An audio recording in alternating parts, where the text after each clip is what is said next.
Broadcasting live from WOUB TV in Athens, this is Newswatch.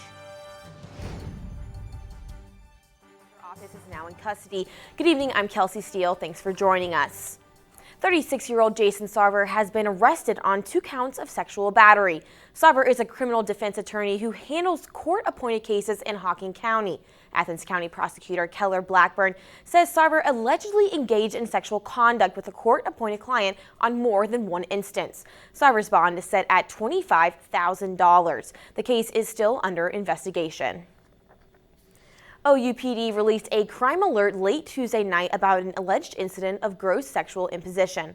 A female reported that an unknown male started a conversation with her around 12:30 a.m. on February 18th as she walked down Morton Hill. After walking with her to the path between Stewart and McKinley, the victim reported the male attempted to kiss her and grab her breast. The victim fought off the male and left the area without injuries, according to the crime alert. The suspect is described as a 5'11", 19 to 20-year-old white male with short, dirty blonde hair. He is described to have a lean build, full lips, round nose, and no facial hair. With the increase of sexual crimes reported both on and off campus, parents and residents in college towns are asking just how much power do campus police have? WUB's Tori Knieven searched for answers. Under state law, OUPD is a run-of-the-mill police department. Ohio Revised Code gives campus police the same powers and authority that are vested in a city or county police officer. This is a surprise to students who often view campus police officers as simply hired rent-a-cops who roam residence halls to bust people for weed and alcohol. I guess since they're campus police, I don't think of them as like the normal cops that kill everybody, but now it is kind of scary to think about that. At OU, the 30 sworn police officers were trained at the same police academies, hold the same peace officer training certificate, and carry the same weapons as Athens city officers or county sheriff's deputies. And they have the same authority off campus as they do on campus. Lieutenant Tim Ryan says it's annual training that keeps OUPD up to date on responding to emergencies at the school and surrounding areas. We certainly do train a lot, and that's partly in the academy and partly when you come to Ohio University Police. We train yearly on use of force. We train yearly on our firearms and taser and less lethal weapons, and I would hope that continual training keeps us up to date. These officers deal with the same kinds of crime that city or county cops handle. Calls to the station usually involve alcohol or drugs, most commonly weed. I think that policing everywhere faces generally the same problems. I think the biggest difference for university policing is obviously a larger proportion of 18 to 22, 23-year-olds, but the problems are the same. Everyone has problems with alcohol, everyone has problems with drugs and that type of thing. Certainly we have younger and faster people. OU is their first priority, but not their only priority. The city of Athens and OU's campus often intersect, making it important for the community's police departments to have a good working relationship, especially for Athens City Attorney Lisa Eliason. Of course, they always work in cases. You know, what happens with us is then we get a report. Mostly we see the fests, you know, that they work together on the fests. So if somebody pleads not guilty, then we get a copy of the police report. And then, you know, we see the witness list, and it might be somebody from OU, might be Athens police officers. Which is why both departments have a mutual aid agreement. OUPD officers are also sworn in as reserve officers for the Athens Police Department, so there's no question of jurisdiction when a crime occurs. Our university has property throughout the city, and as their officers are traversing city jurisdiction to reach university jurisdiction, if they were to come across a serious crime, but for that mutual aid agreement, they would lack the appropriate authorizations to take action as a police officer. But campus police insist they're here for more than arrests and tackles. An officer armed with a rifle patrols the convocation center whenever there's a big event.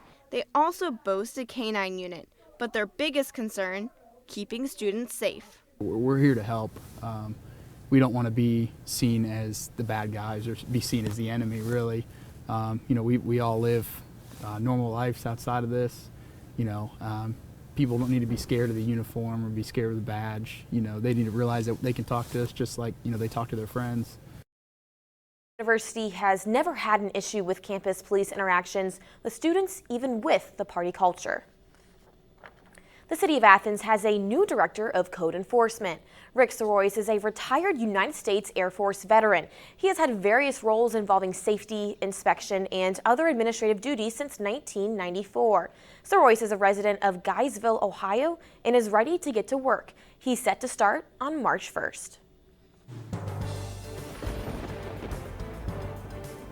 Good evening from the Newswatch Weather Center. I'm Kaylee Shaw. 53 degrees right now in Athens. A strong low pressure system is over our region currently, and 86% for your humidity. That's bringing us those warmer feeling we had this afternoon. Temperatures across the region still pretty warm. 54 Columbus, 60 New Lexington, a little bit cooler to our southeast at 46 in Ripley, and cloud coverage is coming in, as well as some rain. Some of those rain showers already affecting our area, and that's going to continue as the night goes on, as well as a drop in temperatures. But we are expecting to stay in mostly rain for this afternoon. No snow expected for tonight, with mostly the main concern some heavy rain showers, as well as gusty winds up to 37 miles per hour. And I'll have more on when that the rain could transition to snow in my extended forecast. All right, Kaylee, good work. Thanks a lot. A Gloucester couple is heading to prison for their role in the death of a 27-year-old woman. 45-year-old Roger Rutter and 33-year-old Tammy Rutter pleaded guilty to multiple felony charges in connection with the death of Mackenzie Roberts. The charges are 2 counts each of involuntary manslaughter and permitting drug abuse, 1 count each of tampering with evidence, trafficking heroin, possession of heroin, and failure to report a crime. Tammy Rutter was sentenced to 3 years in prison. Roger Rutter was sentenced to 2 years. Roberts died of a heroin overdose at a trailer owned by the Rutters in April of 2015. A student is in police custody after bringing a gun to school in Akron. A teacher at Ellett High School received a tip Wednesday morning and alerted Akron Public School security and Akron police officers. The school was placed on lockdown for 45 minutes this morning. Officers confronted the student and recovered the gun. The Ohio House passed a bill that seeks help for drug-addicted pregnant women. The law requires certain health care workers to encourage these expected mothers to go into treatment. The bill also protects children of mothers who use drugs while pregnant. It prevents children's welfare workers from removing a child as long as the mother completes drug treatment and gets proper prenatal care. The bill now goes to the Senate for consideration. In West Virginia, officials in Pine Grove lifted a water advisory 3 days after an oil spill in a creek. Tests showed the town's tap water is safe for consumption. Officials decided to lift the advisory at a meeting on Tuesday. The oil spill occurred at a Mark West Energy Mobley natural gas processing plant in Wetzel County on Saturday morning. The investigation to determine how much oil spilled is still ongoing. There are new updates with the shooting massacre in Kalamazoo by an Uber driver. We'll have those for you. Plus,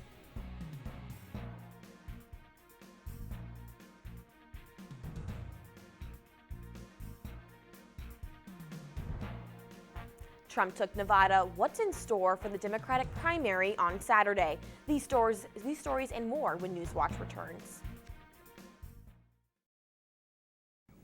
What's happening, TVC basketball fans? My name is Sean Neidig, the host of Hardwood Heroes. Hardwood Heroes is a weekly half-hour show that airs on WOUB at 11 Sunday night and again at 6 on Monday. We provide you with the best Southeastern Ohio high school basketball coverage in the area, both on our show and on the web. Our reporters are at over 20 games every week to recap, so there is no way you can miss us. So tune in to Hardwood Heroes on Sunday night. And until then, I'm your host, Sean Neidig, reminding you to be heroic.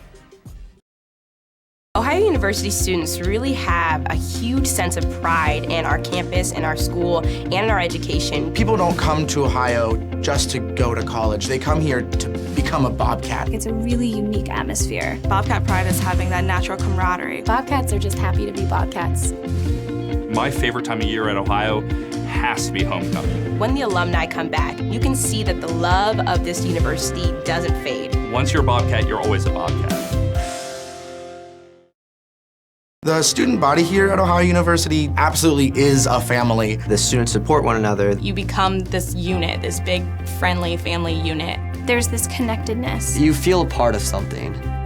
Driving in on the highway and just seeing the red bricks and the trees again, it's just like coming back home. There's great students, great professors. You just walk around campus and think, oh my gosh, I can't believe I go here. I feel like I matter in the community, and I feel like I matter here at Ohio University. It's home.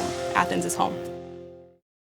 My professors really care. They care about my grades, they care about my opportunities, they care about my experiences, they want me to succeed. They give those opportunities to the students. My professors have been extremely approachable. Literally, their door is always open. You can go to them with pretty much anything. Everyone knows your first and your last name and where you sit in the classroom. I really never feel like I'm being talked down to or just being taught material. I always feel like we're having a conversation. And they want to share those opportunities and those experiences with us.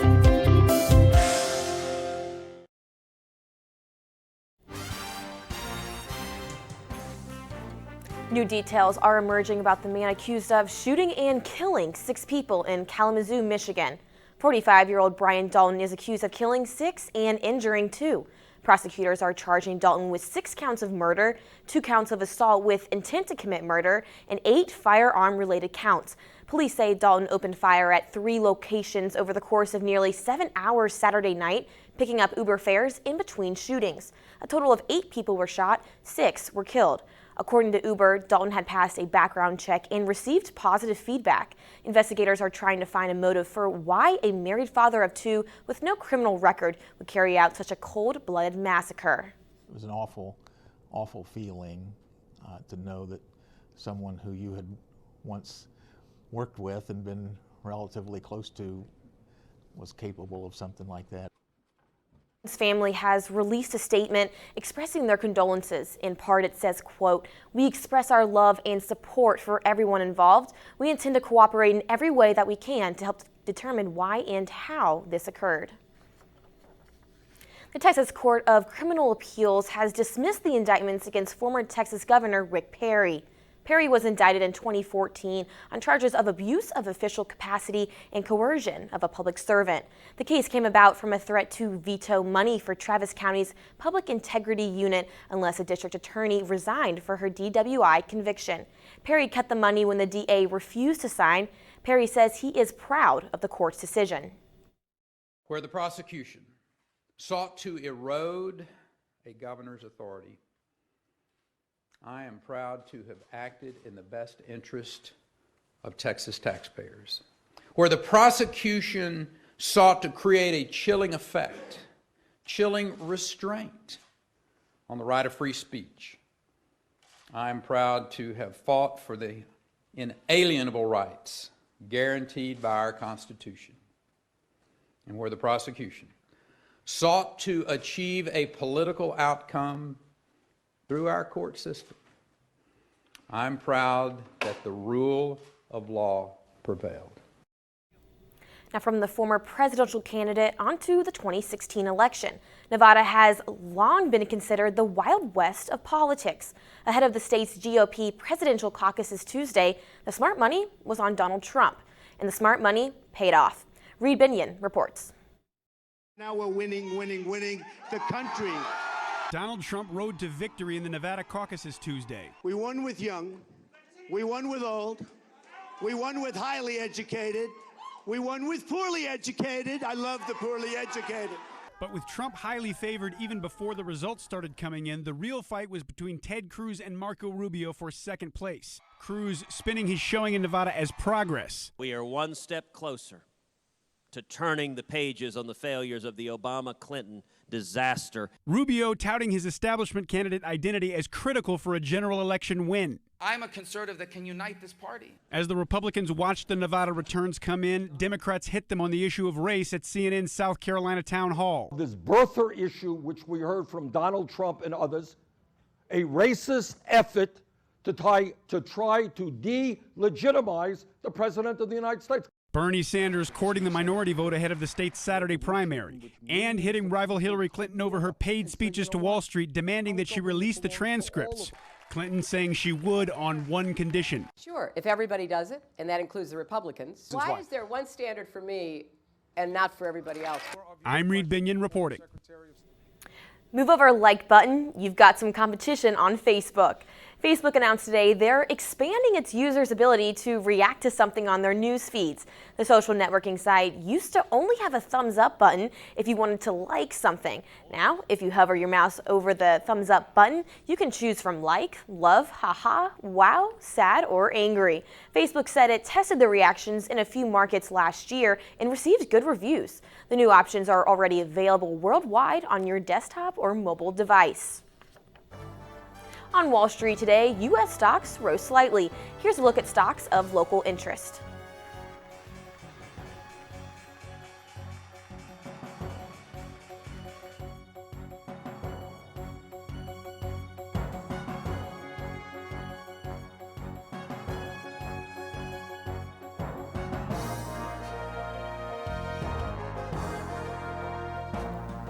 Tornadoes and blizzards from the same weather system. I'll have more in my extended forecast when Newswatch returns.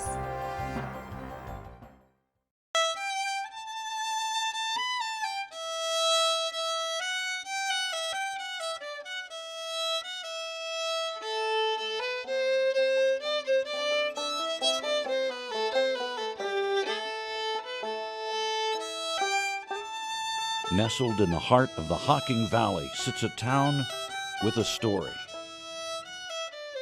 A story carved from mountains of coal, mixed with a little clay and sprinkled with a dash of culture. It's a story of national significance and local pride. A story rooted in the past that's still being written today. Join WOUB on March 19th at Nelsonville York High School for the premiere of Our Town, Nelsonville.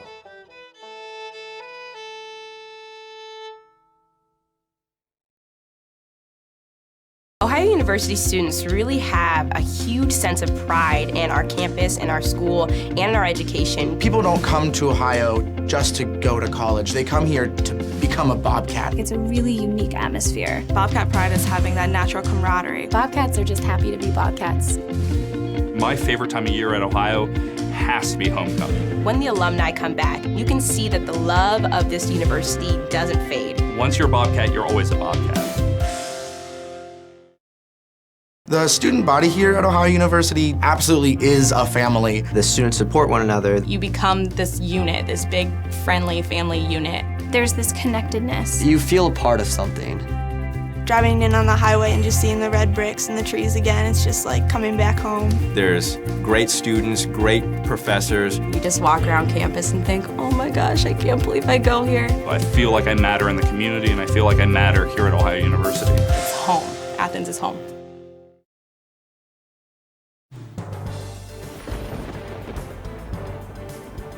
Severe storms in Florida spawned tornadoes that left several people injured in Pensacola. One tornado ripped apart an apartment complex Tuesday night. Only the bottom floors remained standing. Elsewhere in the city, utility poles were brought down and cars were flipped over. Forecasters said earlier in the day that at least 20 million people across the southeast could face the risk of severe storms and tornadoes.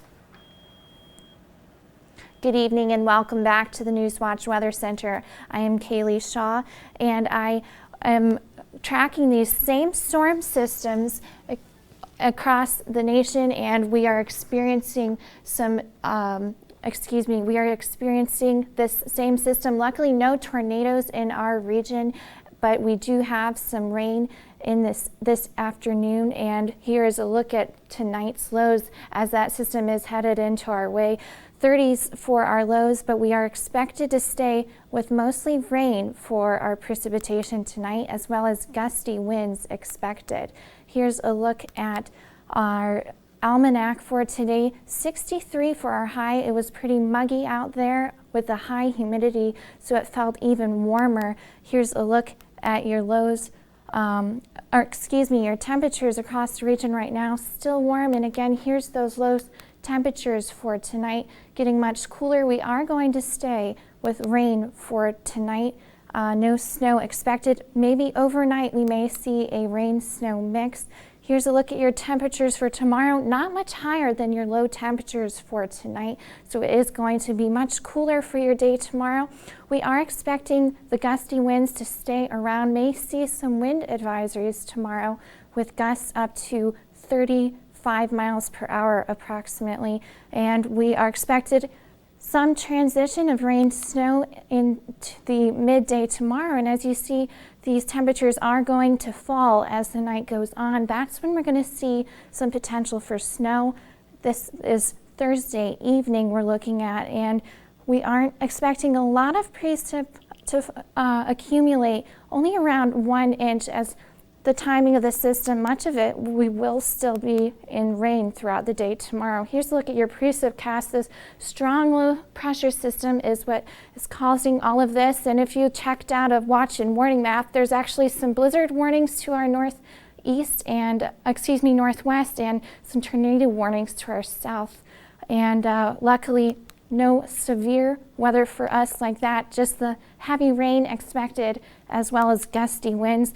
And here's a look into tomorrow evening when we could transition into some snow. Again, only around 1 inch of snow expected, but with those gusty winds, we could have some dangerous travel conditions as well. And on Friday morning, as a slight chance for some snow rain mix as well. That'll cause a slowdown likely for your travel on Friday morning. Here's a look at your tonight low and tomorrow's high. Again, we are going to be expecting mostly rain with this system, as well as some very gusty winds are our main threats. Here's your 7-day outlook. After all that rain heads out of our way Friday evening, we do have a nice warmer weekend ahead of us. Again, 54 for your high on Sunday. I'll take it over to sports. I'm Michael Drapcho. The Ohio men's basketball team picked up a surprising loss, and I'll preview the Ohio women's basketball team's matchup with Kent State next on Newswatch.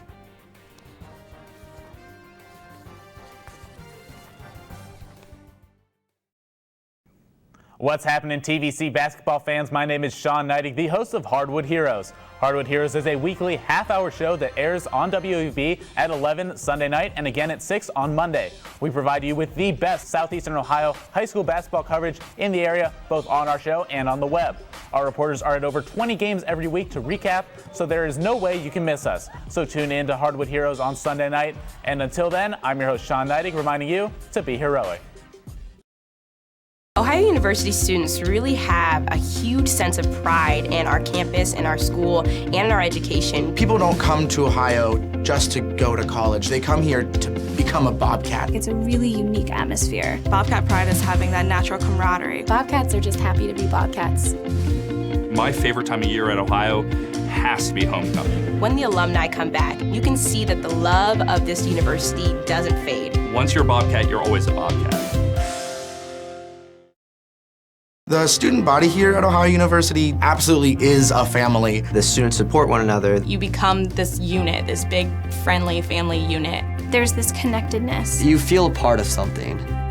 Driving in on the highway and just seeing the red bricks and the trees again, it's just like coming back home. There's great students, great professors. You just walk around campus and think, oh my gosh, I can't believe I go here. I feel like I matter in the community, and I feel like I matter here at Ohio University. It's home. Athens is home. My professors really care. They care about my grades, they care about my opportunities, they care about my experiences, they want me to succeed. They give those opportunities to the students. My professors have been extremely approachable. Literally, their door is always open. You can go to them with pretty much anything. Everyone knows your first and your last name and where you sit in the classroom. I really never feel like I'm being talked down to or just being taught material. I always feel like I'm having a conversation. And they want to share those opportunities and those experiences with us.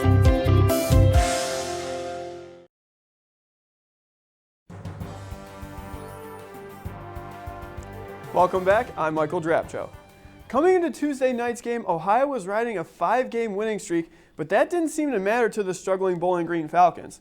Despite 29 points and 8 rebounds from Tony Campbell and 24 points and 9 assists from Jerron Simmons, Ohio still fell to Bowling Green 87-82.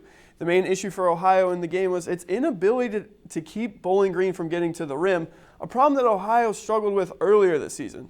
The win for the Falcons not only snapped Ohio's winning streak, but it also snapped Bowling Green's 7-game losing streak.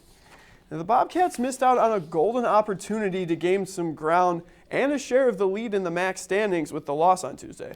Ohio currently sits in second place, 1 game behind Akron, who lost to Miami on Tuesday. And as it currently stands, second place is pretty crowded with Buffalo, Kent State, and Ball State all tied with Ohio with 9-6 conference records. The good news for Ohio is that with 3 games left and one of them coming against Akron, it controls its own destiny. If the Bobcats win out, they own the regular season title and the #1 seed in the MAC tournament. The Ohio women's basketball team will look to do what the men's team couldn't and keep its winning streak alive tonight. Winners of 4 straight, the Bobcats will face off against Kent State in the Convo. Ohio and Kent enter this game from opposite directions as Ohio sits atop the MAC standings with a 21-4 overall record and a 13-1 conference record, and the Golden Flashes are at the bottom of the conference, however, with 5 wins overall and just 2 conference victories. Tip-off in the Convo is set for 7. A few high school hoops teams were in action last night. First, the Trimble Tomcats snagged a 59-40 victory against Ironton St. Joe. Now, Trimble got a pair of impressive performances from Justice Jenkins and Bryce Guthrie.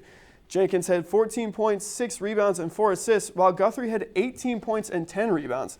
The Tomcats controlled the game from the jump.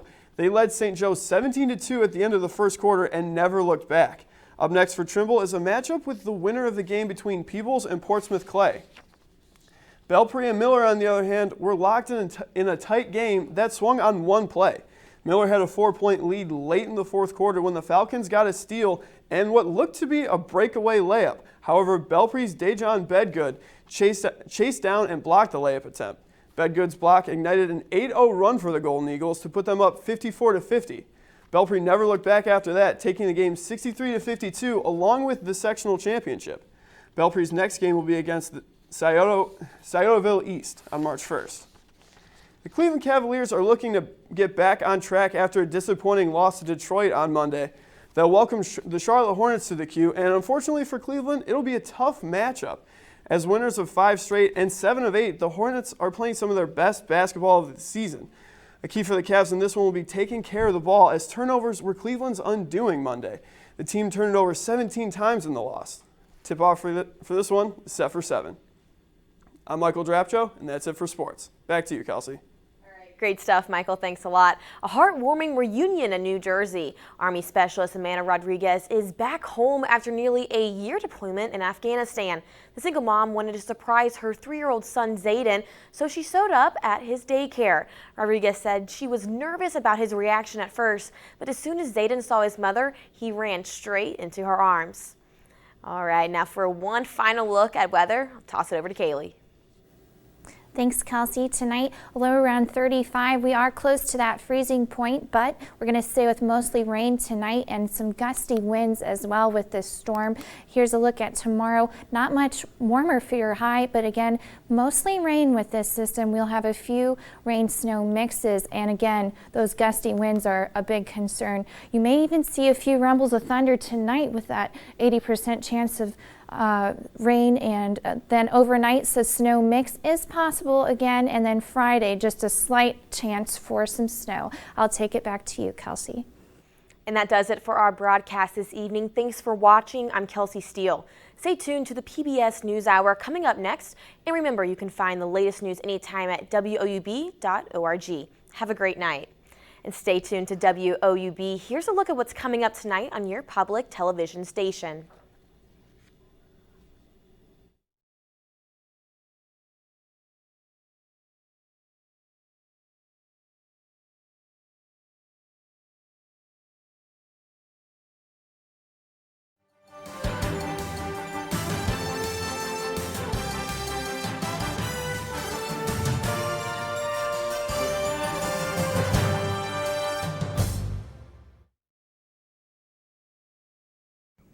What's happening, TVC basketball fans? My name is Sean Neidig, the host of Hardwood Heroes. Hardwood Heroes is a weekly half-hour show that airs on WOUB at 11 Sunday night and again at 6 on Monday. We provide you with the best Southeastern Ohio high school basketball coverage in the area, both on our show and on the web. Our reporters are at over 20 games every week to recap, so there is no way you can miss us. So tune in to Hardwood Heroes on Sunday night. And until then, I'm your host, Sean Neidig, reminding you to be heroic.